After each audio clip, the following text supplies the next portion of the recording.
لا حول ولا قوة إلا بالله العلي العظيم. أعوذ بالله من الشيطان اللعين الرجيم.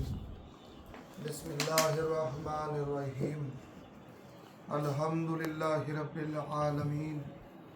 الصلاة والسلام على أشرف الأنبياء والمرسلين خاتم النبيين رحمة للعالمين أبي القاسم محمد اللهم صل على محمد وآل محمد وعجل فرجهم على أهل بيته الطيبين الطاهرين المعصومين المظلومين ولعنة الله على أعدائهم أجمعين.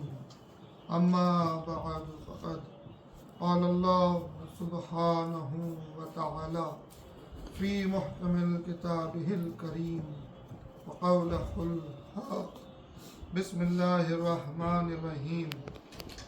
ذلك الذي يبشر الله الذين آمنوا وعملوا الصالحات. صلوات اللهم صل على محمد وآل محمد. تمام تر تعریف ذات واجب کے لیے مخصوص جو عالمین کا پالنے والا ہے، وہ معبود حقیقی کہ جس کی شان انسانات کے عقلوں سے ماورا ہے، بے شک بے شک. جس کی عظمتیں انسان کے فہم سے بلند ہیں، وہ کہ جس کی حقیقت کبھی کوئی انسان درک نہیں کر سکتا، اس کی ذات کا ادراک ممکن نہیں، اس کی حقیقت کو پہچانا نہیں جا سکتا، اس کی شان کہ وہ اول اور وہی آخر، مگر اول ایسا اول کہ اس سے پہلے کوئی نہیں، آخر ایسا آخر کہ اس کے بعد کوئی نہیں. وہ معبود حقیقی کہ جس کے قبضہ قدرت میں کائنات ہے، جو عالمین کا پالنے والا ہے، کائنات کا ذرہ ذرہ جس کی توحید کا کلمہ پڑھ رہا ہے، جس کی تسبیح میں کائنات کا ذرہ ذرہ مصروف ہے، اور پھر انسان اسی کی بارگاہ سے آیا ہے، اسی کی بارگاہ میں انسان کو پلٹنا ہے، اسی کے مطابق انسان اعمال بجا لاتا ہے کہ جس کی بارگاہ میں پلٹنا ہے، جو قادر مطلق ہے، جو فیصلے کرنے والا ہے، جو عطا کرنے والا ہے. اسی کی بارگاہ میں جب پلٹ کے جانا ہے تو عمل ایسا ہو کہ اس کے سامنے انسان سرخرو ہو جائے. بس انسان کو یہ چاہیے کہ اس کی فکر، اس کا ذہن کسی انسان یا کسی اور کی خوشنودی کے لیے نہ ہو. اس کی فکر ہو تو اپنے معبود کی رضا کی فکر ہو، اس کا عمل ہو تو صرف خوشنودی خدا کے لیے، تو ہی انسان کامیاب ہے. اور وہ انسان جو ایک انسان پر معبود کو بھول کر ایک انسان پر بھروسہ کر بیٹھتا ہے اپنے معاملات میں، اس کے مقدر میں سوائے مایوسیوں کے کچھ نہیں ہوتا. جو معبود کو چھوڑ کر انسانوں پر اکتفا کر لے، انسانوں پہ بھروسہ کر لے، اس کے مقدر میں سوائے مایوسیوں کے کچھ نہیں، اندھیروں کے سوا کچھ نہیں. ہاں، اگر وہ کسی پہ بھروسہ کرے، کسی پہ اعتماد کرے، اس کی بنیاد اگر رضا الہی ہو تو پھر وہ کامیاب. اس کی بنیاد اگر رضا الہی ہو تو وہ کامیاب. میں کسی پہ اکتفا کر رہا ہے، کسی پہ بھروسہ کر رہا ہے، کسی پہ یقین کر رہا ہے، کسی سے محبت کر رہا ہے یا کسی سے دشمنی کر رہا ہے، اگر ان کا مقصد صرف معبود کی رضا ہے تو وہ کامیاب. اور پھر ہم شیعت کا معیار ہی یہی رہا. 1400 سال سے ہماری مجلسیں یہی اعلان کر رہی ہیں کہ ہمارا عمل، ہماری فکر، ہماری کسی سے بھی محبت یا ہماری کسی سے بھی نفرت ذاتی نہیں ہے، صرف رضا پروردگار ہے. صلوات پڑھے محمد. اللهم صل على محمد وآل محمد. اب چونکہ